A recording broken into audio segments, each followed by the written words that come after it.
സന്നിധി മതി എൻ ദൈവമേ, നിൻ സാന്നിധ്യം മതി ഈ ഏഴയ്ക്ക്. നിൻ ദിവ്യകൃപകളാ ജീവിപ്പാൻ നിന്നാത്മശക്തി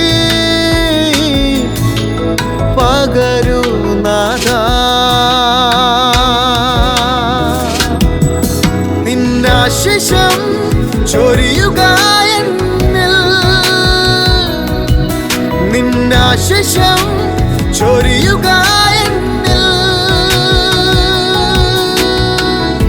കേൾപ്പിക്കുക നിൻ സ്വർഗീയ നാദം.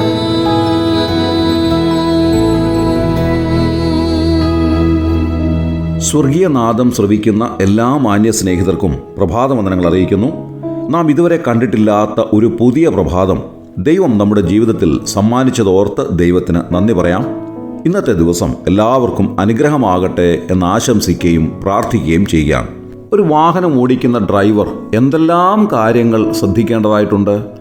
ഒത്തിരി കാര്യങ്ങളിൽ അദ്ദേഹം ശ്രദ്ധ പതിപ്പിക്കേണ്ടതായിട്ടുണ്ട്. പ്രത്യേകിച്ച് ആ വാഹനത്തിലിരിക്കുന്ന എല്ലാവരുടെയും ജീവൻ തൻ്റെ കൈകളിലാണ് എന്നുള്ളൊരു ബോധ്യം അദ്ദേഹത്തിന് ആദ്യമായി ഉണ്ടാകേണ്ടതായിട്ടുണ്ട്. തൻ്റെ അല്പനേരത്തെ അശ്രദ്ധ ഒരു വലിയ അപകടത്തിലേക്ക് നയിക്കുന്നു എന്നുള്ളത് ആ ഡ്രൈവർ എപ്പോഴും ചിന്തിക്കേണ്ടത് ആവശ്യമാണ്. ഇത് പറയുമ്പോൾ അനേക അപകടങ്ങൾ എൻ്റെ മനസ്സിലേക്ക് ഓടിയെത്തുകയാണ്. ഡ്രൈവറുടെ അശ്രദ്ധ കാരണം, ഡ്രൈവറുടെ അമിത വേഗത കാരണം, ഡ്രൈവർ ഉറങ്ങിപ്പോയത് കാരണം ഉണ്ടായതായ അനേക അപകടങ്ങൾ, അത് നമ്മുടെ മനസ്സിൽ മായാതെ നിൽക്കുന്ന നൊമ്പരങ്ങളായി നിലനിൽക്കുന്ന അനേക അപകടങ്ങൾ നിങ്ങളുടെ മനസ്സിലും ഇപ്പോൾ ഓടിയെത്തുന്നുണ്ടാകാം. വാഹനം ഓടിക്കുന്ന ഡ്രൈവർ പാതയുടെ വശങ്ങളിൽ കാണിച്ചിരിക്കുന്ന സൈൻ ബോർഡുകൾ ശ്രദ്ധിക്കേണ്ടത് ആവശ്യമാണ്. പാതയെ സംബന്ധിച്ചുള്ള വ്യക്തമായ അറിവുകൾ ഈ സൈൻ ബോർഡുകൾ നമുക്ക് നൽകുന്നുണ്ട്.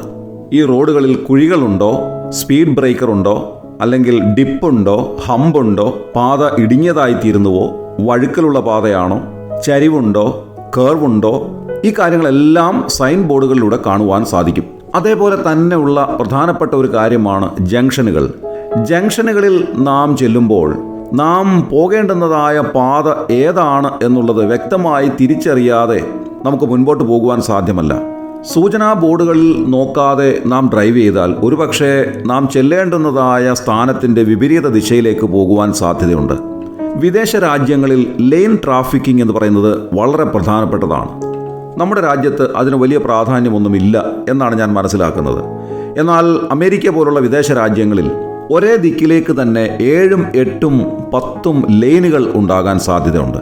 അങ്ങനെയുള്ളതായ റോഡുകളിലൂടെ സഞ്ചരിക്കുമ്പോൾ ഓരോ ലെയിനും ഓരോ സ്ഥലത്തേക്ക് തിരിയുന്നതായ ലെയിനുകളായിരിക്കാം. അതിനുള്ള കൃത്യമായ സൈൻ ബോർഡുകൾ അതാതിടങ്ങളിൽ സ്ഥാപിച്ചിട്ടുണ്ടാകാം. ഓരോ ലെയിനും എവിടേക്ക് പോകുന്നതാണ് എന്നുള്ളത് കൃത്യമായി അതാതിടങ്ങളിൽ രേഖപ്പെടുത്തിയിട്ടുണ്ട്. താങ്കൾ ഒരു ഡ്രൈവറാണ്, വാഹനം ഓടിച്ചുകൊണ്ട് പോവുകയാണ്. താങ്കളുടെ വാഹനത്തിൽ താങ്കൾ മാത്രമേ ഉള്ളൂ, മറ്റാരുമില്ല. അങ്ങനെ പോകുന്നതായ പാതയുടെ മുകളിൽ ഒരു വലിയ സൈൻ ബോർഡ് ഉണ്ടെന്ന് വിചാരിക്കുക. താങ്കൾ സഞ്ചരിക്കുന്നതായ ഈ പാത അഗാധമായ ഒരു ഗർത്തത്തിലേക്കുള്ളതാണ്. അങ്ങോട്ട് പോയി കഴിഞ്ഞാൽ തിരിച്ചു വരവില്ല എന്നാണ് സൂചനയെങ്കിൽ താങ്കൾ ആ വഴിയിലൂടെ മുൻപോട്ട് പോകുമോ? സുബോധമുള്ള ഒരു വ്യക്തിയാണെങ്കിൽ ഒരിക്കലും മുൻപോട്ട് പോവുകയില്ല എന്നുള്ളത് തന്നെയാണ് ഉത്തരം. വാസ്തവത്തിൽ ഇത് ജീവിത പാതയാണ്. ഈ ജീവിത പാതയിൽ നാം തനിയെ യാത്ര ചെയ്തുകൊണ്ടിരിക്കുകയാണ്. ഈ പാതയെ സംബന്ധിച്ച് ദൈവവചനം പറയുന്നത് ഇങ്ങനെയാണ്: ഒരു വഴി മനുഷ്യന് ചൊവ്വായി തോന്നും, അതിൻ്റെ അവസാനമോ മരണവഴികളത്രേ. എന്നെ കേൾക്കുന്ന മാന്യ സ്നേഹിത, താങ്കൾ സഞ്ചരിക്കുന്നതായ പാത എങ്ങനെയുള്ളതാണ്? ജഡികോല്ലാസത്തിനു വേണ്ടിയോ, പ്രതാപത്തിനു വേണ്ടിയോ, കണ്ണിന് സന്തോഷം നൽകുന്ന ലോകത്തിൻ്റെ കാഴ്ചകൾക്ക് വേണ്ടിയോ ഒക്കെയാണോ താങ്കൾ യാത്ര ചെയ്യുന്നത്? അങ്ങനെയെങ്കിൽ താങ്കൾ യാത്ര ചെയ്യുന്നതായ പാതയുടെ മുകളിൽ ഒരു വലിയ സൈൻ ബോർഡ് സ്ഥാപിച്ചിരിക്കുന്നത് കാണുവാൻ കഴിയുന്നുണ്ടോ?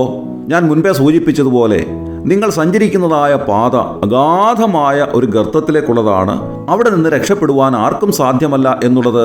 ഈ അഗാധമായ ഗർത്തം നിങ്ങളുടെ ഈ ലോക ജീവിതത്തിനപ്പുറമായിട്ടുള്ള നിത്യമായ നരകാഗ്നിയാണ് എന്ന് ദൈവവചനം ഓർമ്മിപ്പിക്കുന്നു. 32-ാം സങ്കീർത്തനം 8-ാം വാക്യത്തിൽ നാം ഇങ്ങനെയാണ് വായിക്കുന്നത്: ഞാൻ നിന്നെ ഉപദേശിച്ച് നടക്കേണ്ടുന്ന വഴി നിനക്ക് കാണിച്ചു തരും, ഞാൻ നിന്റെ മേൽ ദൃഷ്ടി വെച്ച് നിനക്ക് ആലോചന പറഞ്ഞു തരും. ഇവിടെ വെച്ച് നിന്റെ ജീവിതത്തിൻ്റെ ഗതി തിരിച്ചു വിടുന്നില്ല എങ്കിൽ അഗാധമായ നരകാഗ്നിയിലേക്ക് നിങ്ങൾ പതിക്കും. എബ്രായ ലേഖനം 10-ാം അധ്യായം 19 വാക്യത്തിൽ നാം വായിക്കുന്നത് പോലെ യേശു തൻ്റെ ദേഹമെന്ന തിരശ്ശീലയിൽ കൂടി നമുക്ക് പ്രതിഷ്ഠിച്ച ജീവനുള്ള പൊതുവഴിയായി നാം സഞ്ചരിക്കണം എന്നാണ് ദൈവം ആഗ്രഹിക്കുന്നത്. അങ്ങനെയെങ്കിൽ നാം സ്വർഗരാജ്യത്തിൻ്റെ അവകാശികളായിത്തീരും. ഈ കർത്താവായ യേശു ക്രിസ്തുവിനെ രക്ഷിതാവും കർത്താവുമായി സ്വീകരിക്കുവാൻ താങ്കൾക്ക് മനസ്സുണ്ടോ? അങ്ങനെയെങ്കിൽ എന്നോട് ചേർന്ന് ഇങ്ങനെ പ്രാർത്ഥിക്കുക: കർത്താവായ യേശുവേ, എനിക്ക് അങ്ങേ ആവശ്യമാണ്. ഞാൻ ഇപ്പോൾ സഞ്ചരിക്കുന്നതായ പാത നിത്യമായ നരകാഗ്നിയിലേക്കുള്ളതാണ് എന്ന് ഞാൻ തിരിച്ചറിയുന്നു. എന്നാൽ എനിക്ക് വേണ്ടി മരിച്ച് അടക്കപ്പെട്ട് ഉയർത്തെഴുന്നേറ്റ് ജീവിക്കുന്ന അവിടുത്തെ ഞാൻ എൻ്റെ രക്ഷിതാവും കർത്താവുമായി സ്വീകരിക്കുന്നു. എന്നെ അവിടുത്തെ വകയാക്കണമേ.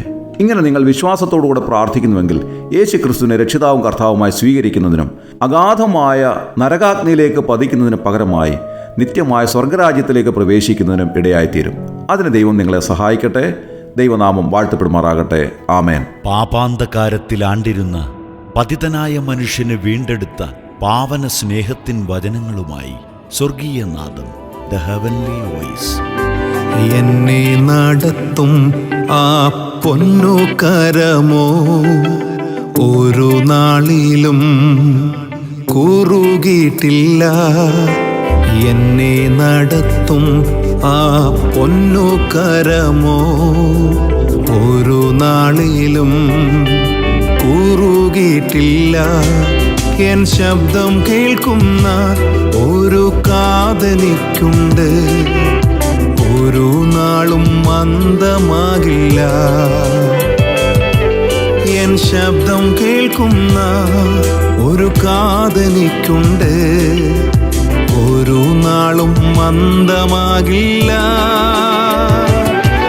ഹല്ലേ ഹല്ലേലൂയ പാടിയിടും ഭുജബലത്താൽ നടത്തിയതാൽ.